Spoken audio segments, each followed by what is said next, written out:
Alright, this is what's left of the $50 pile of stuff that I got for 50 bucks. This stuff I just scooped up because it was all with everything else and grabbed it and threw it in the box and didn't even look at it really until more recently.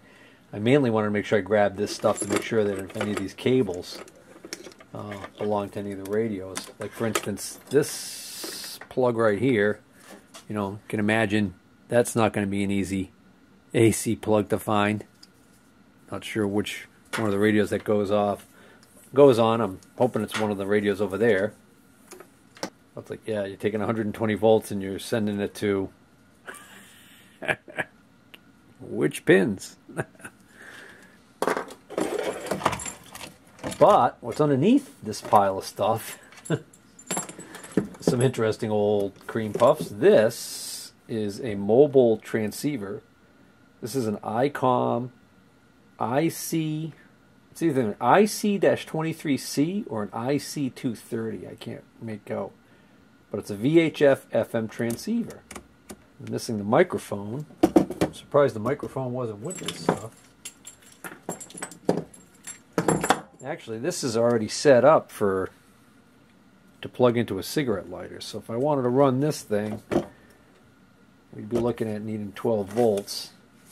It's got an internal speaker. Alright, let's see what happens here. Got my regulated 12 volt power supply. I don't even know how to turn this thing on. Got a volume control that is not an on-off switch, it's just a volume control, squelch. And this feels like a band switch. These two feel like band switches or channels or something. So this must be the power. It's three positions. It's off, REP, and DIR. Huh. Let's try REP first. Apply power. Oh, hold on. There we go. That is lighting up. That's it. That's all it does.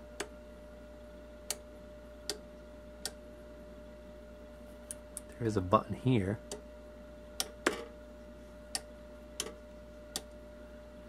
I press that button and it kills everything.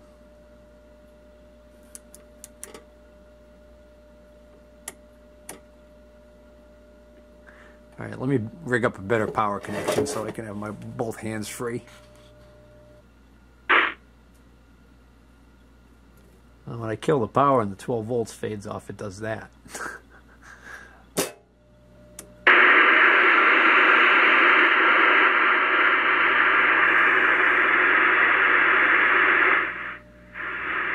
There's something.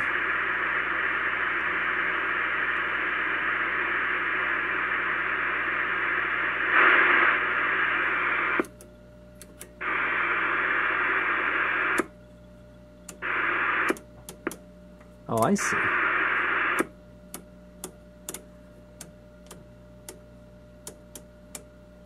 Oh, no, maybe I don't see.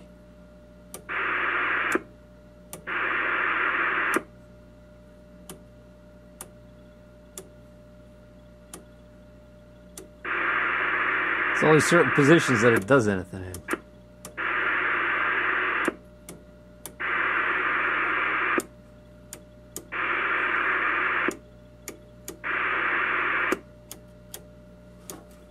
Then you push the switch in other positions it does things. Squelch doesn't seem to work. I'm trying to rig up some sort of a Mickey Mouse antenna. Well, I have no idea how to work this thing. Alright, so apparently this is supposed to be the 147 megahertz band. So when I press this button, I think this is supposed to light.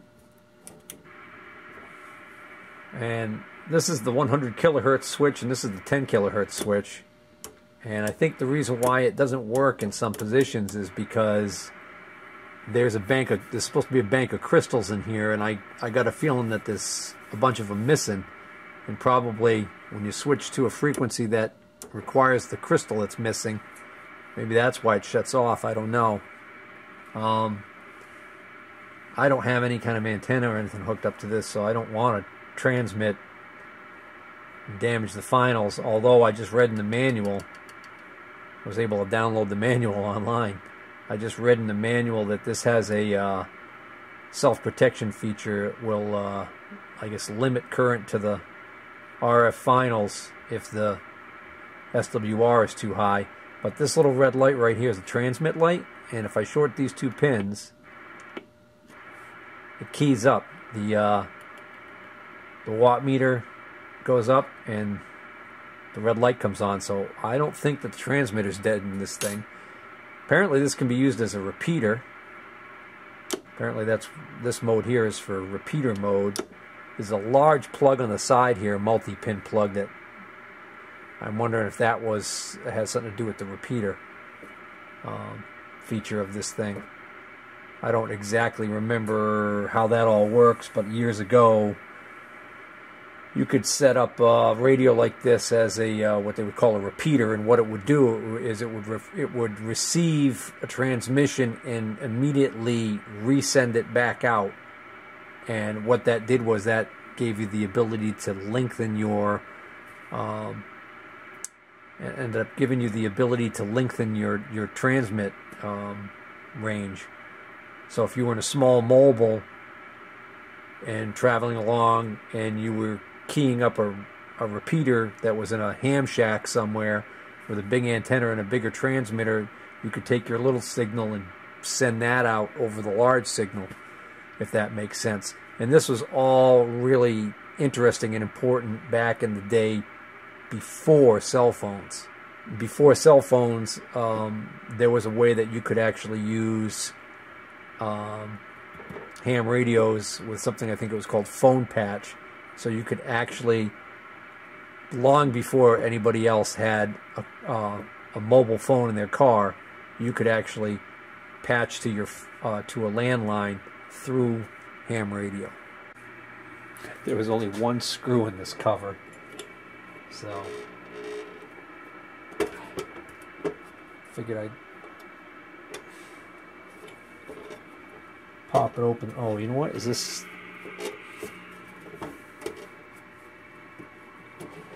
There we go. Oh, that's cool. It's hinged. No, it's not. Dummy. There's a smell coming out of this radio. It's not a bad smell, like a burning smell, but it's a smell that I remember from years ago that is unique to these old electronics. I don't know exactly what it is, but certain older electronics just had that odor to them. It's hard to explain. So there it is. There's the crystal bank right there, and you can see there's 5 slots that are open. So I don't know whether or not that's in fact why this doesn't seem to want to work on certain positions or not. It's a complete guess. So if anybody's familiar with these old Icom radios, and feel free to leave a comment if you think you know why this is doing this, if this is normal or if there's something else going on with this thing. Well, I think I've played around with this enough. Oh, alright, one more thing on this. Got a loose connection here, or a dirty control. Because if I wiggle this, I can get this to, see, cut in and out. Also, turns out, I think this other band does work, and I think just the bulb is out. See, that's 146. When I press this on, that should be 147, should light up. But notice it's receiving. Same deal as before, only certain positions it works in. So I think this might actually be working, except for the bulbs being burnt out. There's also supposed to be a bulb behind here and a bulb behind here that lights up a number as you turn the selector. Well, the next thing I was going to show was this thing that I got, which is an Icom IC-2AT. So this, I think, is a handheld transceiver. So it's got a battery pack on it that I think is rechargeable. Okay, And I think I got 2 with this, and I don't know what I did with the other one. But I think it had an extra pack with it. But I noticed this is an Icom. This right here is an Icom AC adapter. It's a BC-25U adapter, 12 volt, positive in the center pin. I think that's this. I think that's for this. All right, so I was able to locate the other battery pack that came with this, and I looked up online the manual for this, and it turns out that there was a couple of different versions of battery packs. These are NiCad packs, and the way they're supposed to work is you're supposed to use this little AC adapter that I have here to plug this in, and this red light comes on, and these are supposed to charge. And then once they're charged, you use them to run the radio. But it says in the manual you're supposed to have the radio off or remove the pack completely from the battery, from the radio when you're charging it. So that little AC adapter is not designed to run this radio while you're charging the battery. And the other problem is that the battery packs, these are old NiCad batteries. This radio is from the 1980s, so they're very old. So I opened this one up to take a look, and sure enough, they use a whole bank of little NiCad cells in series, and you can see in there the corrosion.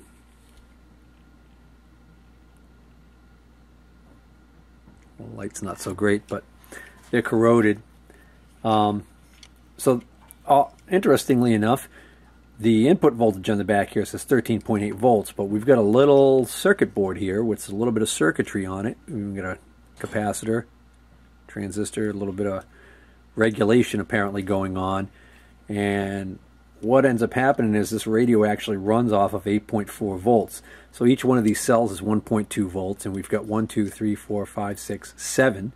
7 cells, and 7 times 1.2 gives you the 8.4 volts. So it's an unusual little pack. So, you know, if I wanted to, I could rebuild this pack. I could buy these little cells. The problem I've had in the past with putting these cells together is these little metal straps. These are actually spot welded on, but I'm actually considering maybe even purchasing a battery spot welder because they've come down a lot in price. And sometimes it's nice to be able to rebuild some of these expensive battery packs. Like, you know, this is the brand new one on my DeWalt. But sometimes you get an older one, maybe even a NiCad, and you might want to put in a, like maybe a nickel metal hydride or something like that replacement. Anyways, so that's what's going on with this pack here. I opened this one up because it wasn't really taking a charge. Had the other one on for a little while now. Let's see if we can get this to come on.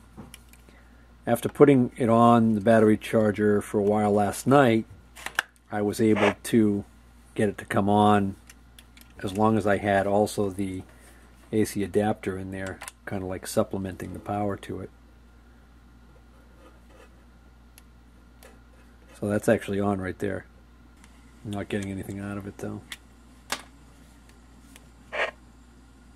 Because when I press the push to talk button, the light goes dim. It's having some issues.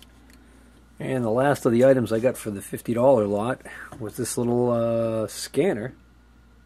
And this is a Bearcat 550A. Nice small little compact programmable scanner. It even came with the little screw-in telescopic antenna.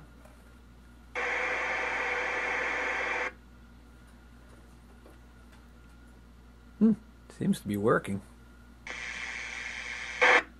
Huh? Affirmative, yeah, we're monitoring him. We're on the access road to the railroad tracks off of Stafford Street. We're just going to take a walk in.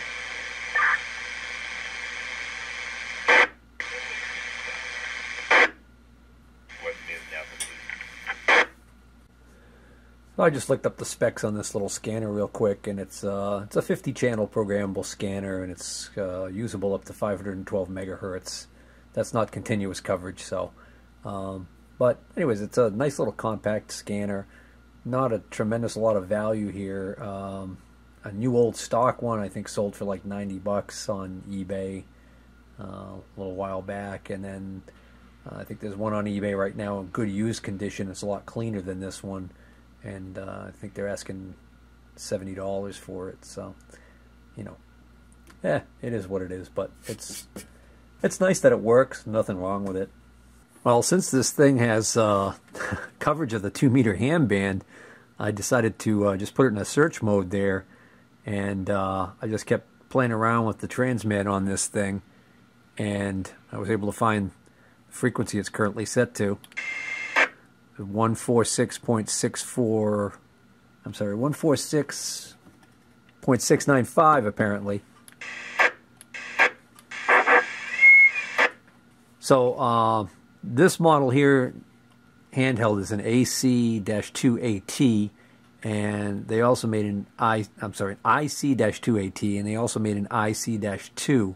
The AT means that it has this tone pad built into it, and all this tone pad does is allow you to send touch tone over the carrier. So if I key this and I hit this,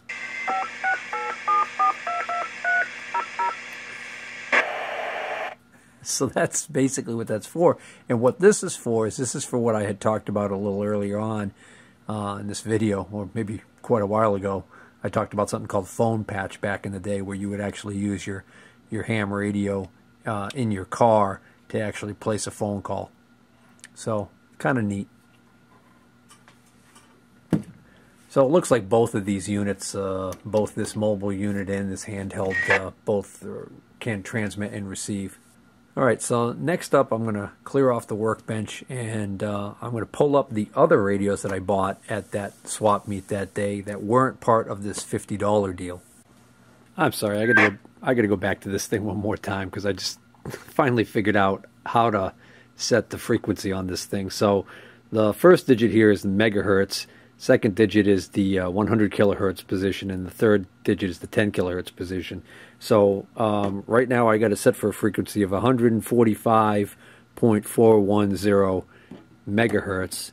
So, I also have to have this switch in the 0 kilohertz position, otherwise it changes in 5 kilohertz steps, I think.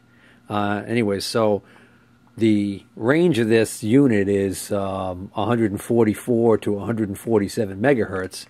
So there's actually a chart that explains how this first digit works. So again, I just said 144 to 147.